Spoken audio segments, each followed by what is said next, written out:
Hi, my name is Molly Barker, and I am the founder of the Red Boot Coalition, and I'm here on my front porch with Tom Adams. And Tom, you are running for... I'm running for mayor of Fort Mill, South Carolina, which is a small town about 10 miles south of Charlotte, just over the border. Cool. So I wanted to let folks know how this interview came to be. I put something out on my Facebook page about having an interest in a different dialogue when we interview our leaders, and different than the ones we typically see, and Tom signed up for it. So he and I have kind of gone over the rules of how we're going to engage, and the first thing I want Tom to know is that you are safe to be yourself, and that means at the end of this interview, if you don't want me to show it or air it, then you have that right, but I want you to speak from your honest self. And the second thing is we're going to use I statements, meaning I see, I feel the way I see it, and do our best to avoid you, them, us, and those people. How's that? You Sure. good with that? Yeah, Okay. yeah, I'm totally good with that. All right, so let's begin. Okay. So first of all, why did you decide to do this interview? Well, we're obviously good friends, and I appreciate what you're doing in the universe. I think it's very important, and when you do something like this, I feel like I want to help. So I felt like I would help if I decided to do it and go first. The question were, tell me something about you. How would you answer that? Or how are you going to answer that? Oh gosh, that's a hard question to answer. I guess probably a big part of my personality is humor. I feel like I'm very funny, but not everybody gets it all the time. So if I say something that sounds a little bit weird, I'm usually just trying to be funny. So that's a little bit of something about me. So one of the things that's really important to me is compassion. Mm-hmm. I feel strongly about compassion. I live a life like that. How does compassion play out in your life? Well, to me, compassion is, when you see the plight of others, that you're moved within yourself, and it, beyond being moved, it should compel us to action. So as I look at compassion in my own life, I feel like when I feel compassion, and I feel like I am a compassionate person, that, I want to go beyond just feeling something and to the level of doing something. And so tell me about your leadership style, and how does compassion play into that, or is that forefront in your mind, or a little bit, just how do you lead? I feel like I try to lead by example. I try to be calm and steady and reasonable, and I try to put myself in the other side's point of view, if there is two different sides, and sometimes there are. So I feel like probably the thing that has helped me the most in my public service and in my life is an ability to understand that differing opinions are just that. They're just difference of opinion. Just because I think differently than someone else, that doesn't make me right and them wrong. It just makes us different. Tell me a little bit about your strengths and weaknesses. I was thinking about how we don't see leadership positions often as a job, but it is a job. So yeah. What are some of your strengths and weaknesses, and how would you accommodate for those? As a leader, I feel like one of my strengths is, as I said, to be able to recognize that it's nothing personal, that when people have differing opinions, that it's just a different opinion. I guess maybe a weakness is maybe I get overly emotionally involved with some things, and am led by my heart in some ways when I should try to be more controlled by my brain.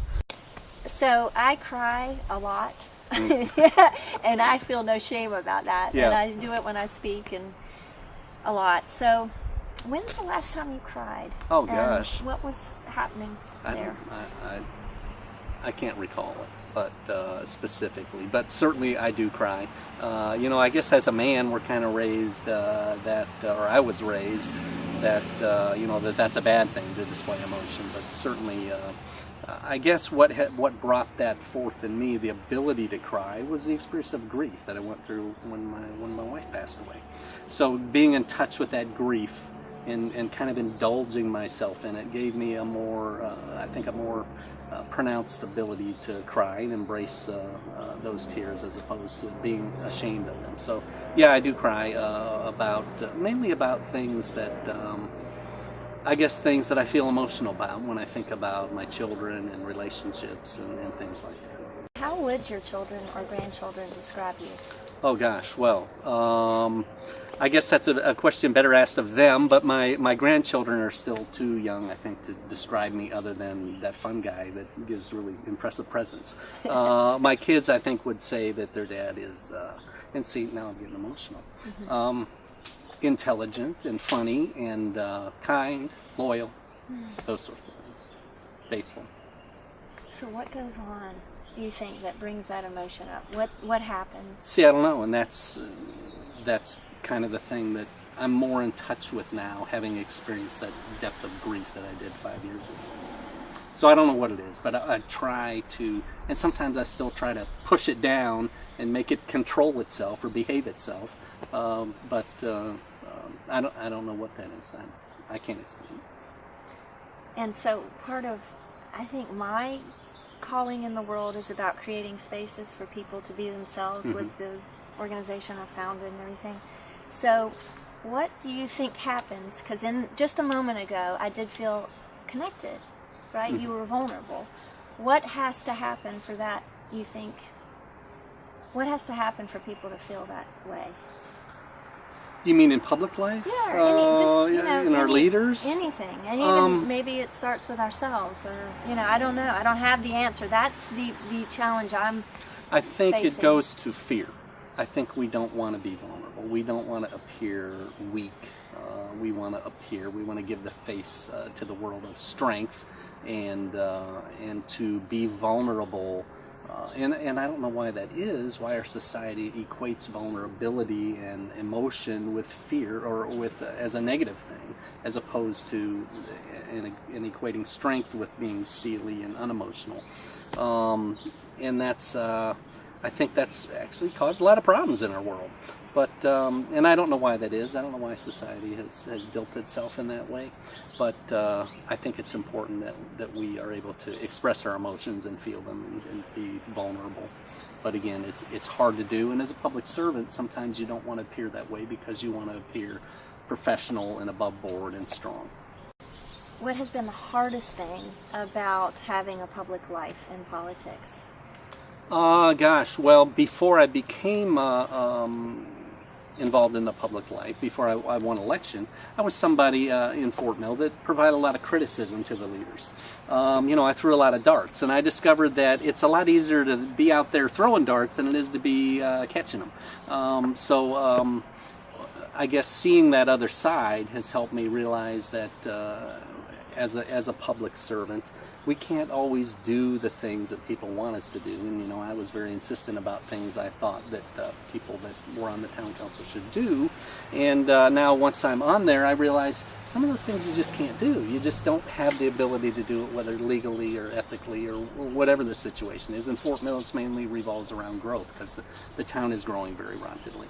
So I felt like when I got elected, I could stop it somehow. Well, once I got elected, I realized you can't stop it. People have property rights and legal rights and development rights, so it's very hard to stop that. So that's been something that's really hard to do. But I think I've gotten to the place where I've recognized that maybe all that criticism definitely all that criticism I was throwing was wrong, and now that I'm catching it, it's a different feeling.